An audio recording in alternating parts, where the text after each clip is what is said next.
Une autre commande importante est de pouvoir découper un son en plusieurs petits bouts. Dans Audacity, cette opération s'appelle scinder le son. D'abord, il faut positionner le curseur à l'endroit où on veut scinder, par exemple ici.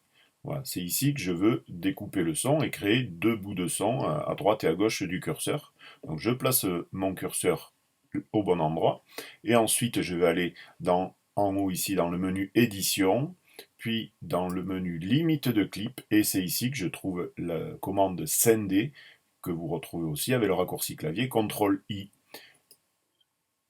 Vous voyez qu'à l'endroit où j'avais mis le curseur, on a un trait un petit peu plus gros, ce qui prouve que les deux côtés ont été séparés. Et pour vraiment les séparer, je vais prendre ici l'outil de glissement temporel avec les deux flèches vers la droite, vers la gauche, et je fais glisser le son en cliquant avec la souris. Je peux faire glisser le son comme ça, le déplacer à l'endroit où je veux, et par contre, soyez bien conscient que l'endroit de séparation crée du silence, c'est-à-dire que si je lance la lecture, on va avoir du silence entre les deux côtés. Un grand loup gris sur ses talons. La littérature, Voilà, ça permet de, si on le souhaite, de rajouter une respiration un petit peu plus longue, comme là dans le milieu du texte, donc avec cette opération de scinder qu'on retrouve dans le menu édition, limite de clip et scinder.